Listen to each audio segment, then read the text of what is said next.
அனைத்து அதிகாரங்களையும் தன் வசம் வைத்துள்ள ஒன்றிய அரசு அவற்றை எதேச்சதிகார மனப்பான்மையோடு பயன்படுத்துவதோடு மாநில அரசுகளையும் மதிப்பதில்லை. இன்னும் எத்தனை காலத்துக்குத்தான் அவர்கள் கொடுக்கும் இடத்தில் நாம் வாங்கும் இடத்தில் இருப்பது? இந்த பிரச்சனைகளுக்கு தீர்வு காண வேண்டும் என்ற நம்முடைய நோக்கத்துக்கான விடைதான் ஒன்றிய மாநில உறவுகள் குறித்த உயர்நிலை குழுவின் அறிக்கை.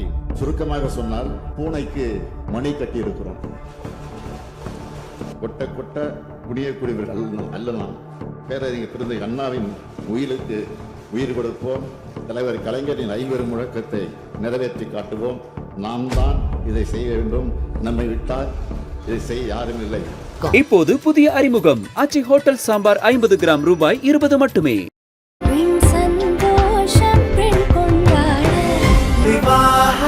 மணப்பெண்ணின் பிரத்யேகமான திருமணம் விவாஹா தி சென்னை சில்க்ஸ்.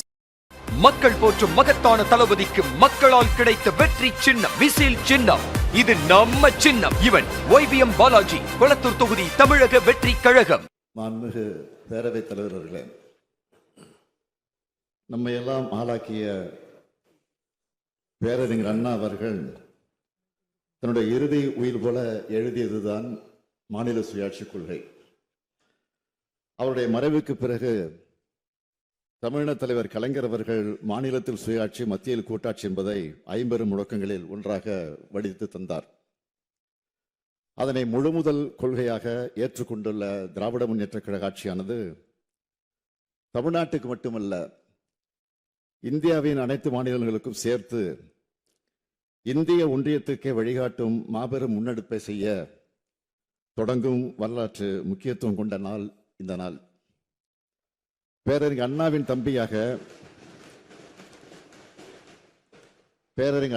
தம்பியாக தலைவர் கலைஞரின் உடன்பிறப்பாக ஒன்றிய மாநில உறவுகள் குறித்த உயர்நிலைக் குழுவின் அறிக்கையின் முதல் பகுதியை இம்மாமன்றத்தில் வைக்க இருக்கிறோம். ஒரு மாநிலமாக நம் மக்கள் காணும் கனவுகளை முழுமையாக நிறைவேற்றும் அளவிற்கு நம்மிடம் அதிகாரங்கள் இல்லை. ஏனென்றால் மாநில உரிமைகள் வழங்கும் ஓர் ஒன்றிய அரசு அமையவில்லை. இருக்கின்ற அதிகாரத்தை வைத்துக் கொண்டுதான் சமூக நிதியில், கல்வியில், சுகாதாரத்தில், பொருளாதாரத்தில், உட்கட்டமைப்பு வசதிகளில் முன்னேறி வருகிறோம். நில உரிமை, நிதி உரிமை உள்ளிட்ட பல கோரிக்கைகளுக்கு நாம் இன்னமும் கடுமையாக போராட வேண்டிய சூழல்தான் உள்ளது. எனவே எல்லா அதிகாரமும் கொண்டவைகளாக மாநில அரசுகளை மாற்றும் வகையில் அரசியலமைப்பு சட்டத்தில் திருத்தம் கொண்டு வர முயற்சிக்கும் சட்ட முன்னெடுப்புகளை நாம் தொடங்கக்கூடிய நாள் தான் இன்றைய நாள். மாண்புமிகு பேரவைத் தலைவர்களே, அனைத்து அதிகாரங்களையும் தன் வசம் வைத்துள்ள ஒன்றிய அரசு அவற்றை எதேச்சதிகார மனப்பான்மையோடு பயன்படுத்துவதோடு மாநில அரசுகளையும் மதிப்பதில்லை. எல்லாவற்றுக்கும் மாநில அரசுகள் ஒன்றிய அரசின் தயவை எதிர்பார்த்து காத்து கிடக்கின்றன. இன்னும் எத்தனை காலத்துக்குத்தான் அவர்கள் கொடுக்கும் இடத்தில் நாம் வாங்கும் இடத்தில் இருப்பது? இந்த நிலை மாற வேண்டும். இந்த பிரச்சனைகளுக்கு தீர்வு காண வேண்டும் என்ற நம்முடைய நோக்கத்துக்கான விடைதான் ஒன்றிய மாநில உறவுகள் குறித்த உயர்நிலை குழுவின் அறிக்கை. சுருக்கமாக சொன்னால், பூனைக்கு மணி கட்டி இருக்கிறோம். அனைத்து மாநிலங்களும் சுயாட்சியை பெற்றவையாக இருக்க வேண்டும். அனைத்து மாநிலங்களும் இணைந்து நடத்தும் கூட்டாட்சி அரசாக ஒன்றிய அரசு செயல்பட வேண்டும் என்ற நம்முடைய இந்த கொள்கைதான் மற்ற மாநிலங்களின் உள்ளத்துக்குள் இருக்கும், வெளியில் சொல்ல முடியாமல் தவிக்கும் கொள்கையாக இருக்கும். எனவே அனைத்து மொழிகள், இனங்கள், மதங்கள், பண்பாடுகள் உள்ளடக்கிய மாநிலங்களில் வாழும் மக்களை அவர்களது உரிமைகளோடு, உணர்வுகளோடு வாழ வைக்கும் உன்னதமான மாநில சுயாட்சி கொள்கையை அரசியல் எல்லைகளை கடந்து அனைவரும் தங்களது அரசியல் கொள்கையாக ஏற்றுக்கொள்ள வேண்டும் என்று இந்த மாமன்றத்தின் மூலம் நான் கேட்டுக்கொள்கிறேன். மாநிலங்களின் உரிமைகள் குறித்து 1963 பேரறிஞர் அண்ணா அவர்கள் நாடாளுமன்றத்தில் முழங்கினார். 1967 திராவிட முன்னேற்ற கழகம் தேர்தல் அறிக்கையில் வலியுறுத்தியது. ஒன்றிய மாநில அரசுகளின் உறவுகளை ஆராய 1969 தலைவர் கலைஞர் அவர்கள் ஓய்வு பெற்ற நீதியரசர் P V Rajamannar, doctor A Lakshmanaswami Mudaliar, P Chandra Reddy ஆகியோரை கொண்ட உயர்மட்ட குழுவை அமைத்தார். இந்திய நாடே திரும்பி பார்த்தது. அந்த குழு விரிவாக ஆய்வு செய்து 1971 தனது அறிக்கையை வழங்கியது.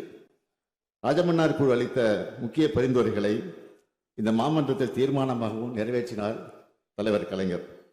இதனைத் தொடர்ந்து ஒன்றிய மாநில அரசுகளுக்கு இடையேயான உறவுகளை மேம்படுத்திட ஒன்றிய அரசின் சார்பில் 1983 நீதியரசர் சர்க்காரியா தலைமையிலான ஆணையம், 2000 ஆண்டில் வெங்கடாசலையா ஆணையம், 2007 நீதியரசர் பூஞ்சிச்சி தலைமையிலான குழு ஆகியவை அமைக்கப்பட்டு அவற்றின் சார்பில் ஆயிரக்கணக்கான பக்கங்களை கொண்ட அறிக்கைகள் வழங்கப்பட்டும் எந்தவித முன்னேற்றமும் இல்லாமல் ஏமாற்றம் தொடர்கிறது. இன்னும் சொன்னால் மாநில அரசின் பட்டியலில் உள்ள முக்கிய ஆதாரங்களை கூட அடுத்தடுத்து ஒத்திசைவு பட்டியலுக்கு படைமாற்றம் செய்யும் பணிகளே இன்றைய ஒன்றிய அரசால் விரைவாக மேற்கொள்ளப்பட்டு வருகின்றன. மாநிலங்களின் உரிமைகளை ஒவ்வொன்றாக பறிக்கப்பட்டு மாநில மக்களின் அடிப்படை உரிமைகளையே ஒன்றிய அரசிடம் போராடி பெற வேண்டிய இக்கட்டான நிலையில் இருக்கிறோம். ஒன்றிய நிதிக்குழுவின் பரிந்துரை அடிப்படையில் மாநிலங்களுக்கு பகிரப்படும் நிதியானது தொடர்ந்து செம்மையான முன்னெடுப்பு நடவடிக்கைகளால் பொருளாதாரத்தில் முன்னேறியுள்ள மாநிலங்களின் பங்களிப்பிற்கு ஈடாக அல்லாமல் குறைவாக பகிரப்படுகிறது. இதனை அடுத்துத்தான் இத்தகைய இக்கட்டான சூழலில் கூட்டாட்சி கருத்துக்களை வலியுறுத்தும் வகையிலும் ஒன்றிய மாநில அரசுகளின் உறவுகளை கொள்கைகளை மேம்படுத்திடவும் இந்திய அரசியலமைப்பு சட்டத்தின் விதிக்கூறுகள், நடைமுறையில் உள்ள சட்டங்கள், ஆணைகள் ஆகியவற்றை அனைத்து நிலைகளிலும் ஆராய்ந்து மதிப்பீடு செய்திடவும் மற்றும் அதற்குரிய நடவடிக்கைகளை அரசுக்கு பரிந்துரை செய்திடவும் உயர்மட்ட அளவிலான குழு ஒன்றின் அமைப்பது என தமிழ்நாடு அரசு முடிவெடுத்தது.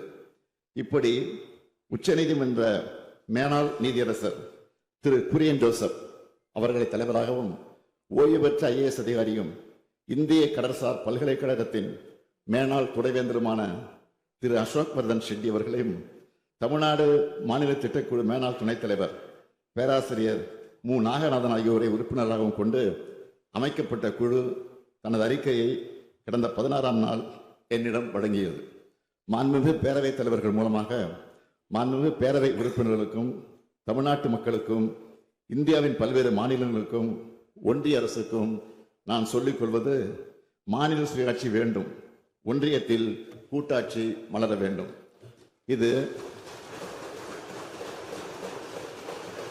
இது தனிப்பட்ட ஒரு அரசியல் கட்சியின் கோரிக்கை அல்ல, இந்திய நாட்டு மக்களின் வாழ்வியலுக்கும் வளர்ச்சிக்கும் முக்கியமான கோரிக்கை.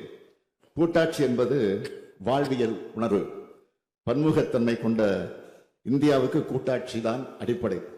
இதைத்தான் அந்த அறிக்கையும் நிறுவுகிறது. எனவே இத்தகைய தன்மை கொண்டதாக இந்திய அரசியலமைப்பு சட்டத்தை நாம் மாற்ற வேண்டும்.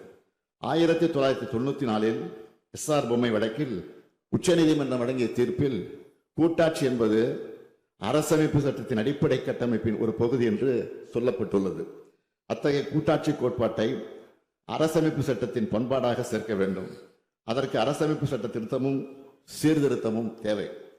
கடந்த 76 ஆண்டுகளில் 106 முறை இந்திய அரசமைப்பு சட்டம் திருத்தப்பட்டுள்ளது. எனவே நாம் முயன்றால் மீண்டும் இந்திய அரசமைப்பு சட்டத்தை திருத்த முடியும். இந்தியாவை முதிர்ச்சி அடைந்த கூட்டாட்சி நாடாக மாற்றுவதற்கான முயற்சிகளை நாம் தொடங்கியாக வேண்டும். அதிகாரமும் வாய்ப்புகளும் ஒரே இடத்தில் குவிந்திருக்கக்கூடாது. அவை பரவலாக்கப்பட வேண்டும். அதற்கான சட்டபூர்வமான வழிகளை இந்த அறிக்கை நமக்கு வழங்கி இருக்கிறது. கூட்டாட்சி தன்மை கொண்டதாக இந்திய அரசியலமைப்பு சட்டத்தை மாற்றுவது இந்திய ஒன்றியத்தை பலவீனப்படுத்தாது என்று இந்த அறிக்கை கூறுகிறது. அனைத்து அதிகாரங்களையும் ஒன்றிய அரசு கபலீகரம் செய்யும் சூழலில் ஆளுநர்கள் மூலமாக மாநில அரசுகள் செயல்படாமல் தடுக்கும் நிலையில் இந்தி திணிப்பின் மூலமாக, நிதி நெருக்கடிகளின் மூலமாக, தொகுதி மறுவரை என்ற சதியால், GSTயால் தமிழ்நாடு அனுபவித்து வரும் நெருக்கடிகளில் இருந்து மீள ஒரே மருந்து மாநில சுயாட்சி தான். அதனை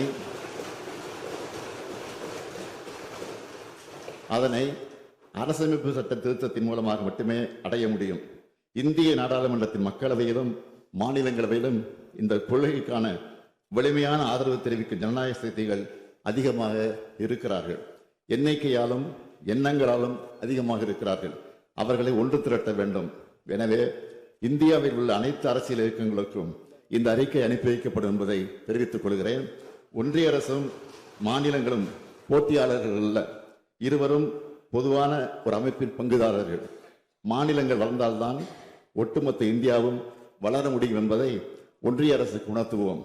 இப்படிப்பட்ட பின்னணியில்தான் நமது குடியரசின் அரசமைப்பு சட்டத்தின் உயிர்ப்பை தீர்மானிக்கும் முக்கியமான தருணத்தில் நாம் நிற்கிறோம்.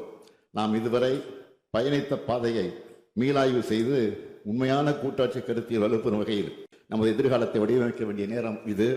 இதற்கு சட்டப்பூர்வ வழிமுறையில் ஆராய்ந்து முதற்கட்ட அறிக்கையை வழங்கிய மாண்புமை உச்சநீதிமன்ற மேலாள் நீதியரசர் திருமிகு சூரியன் ஜோசப், ஓய்வு பெற்ற IAS அதிகாரி திருமிகு அசோக் வர்தன் ஷெட்டி, பேராசிரியர் மு. நாகநந்தன் ஆகியோருக்கு எனது மனமார்ந்த நன்றியை தெரிவித்துக் கொள்கிறேன். இந்த அறிக்கையை தற்போது இந்த மாமன்றத்தின் மேலான பார்வைக்கு வைக்கிறோம். இந்தியாவின் ஒற்றுமை, ஒருமைப்பாடு, பன்முகத்தன்மை, மக்களாட்சி பொறுப்புணர்வு, அரசமைப்பு சட்ட ஒழுங்குமுறை ஆகியவற்றோடு முதிர்ச்சி பெற்ற கூட்டாட்சி நாடுகளின் சிறந்த நடைமுறைகளையும் உள்ளடக்கி தாக்கல் செய்யப்பட்டுள்ள இந்த அறிக்கையை அனைவரும் திறந்த மனதோடு ஏற்று அறிவார்ந்த விவாதங்களை நடத்தி செழுமையாக படுத்த வேண்டும். ஒன்றிய மாநில உறவுகளில் சமநிலையை மீட்டெடுக்க வேண்டும். மாநிலங்கள் வலுவாக இருந்தால்தான் ஒன்றிய அரசு வலுவாக இருக்கும். மாநிலங்களால் தான் நாட்டு வளர்ச்சியும் பெருமையும் வளர்ச்சியும் அடையும். கூட்டாட்சி கருத்தில் என்பது மாநிலங்களுக்கான சலுகை அல்ல, நாட்டிற்கான பாதுகாப்பு அரண். இதையெல்லாம் ஒன்றிய ஆட்சியாளருக்கு உணர்த்தி கொண்டே இருக்க வேண்டும். கொட்ட கொட்ட புனியக்கூடியவர்கள் அல்ல நாம்.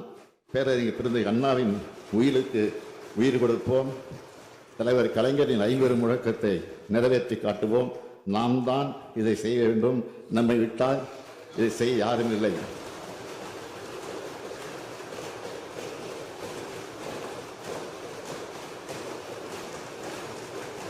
நாம்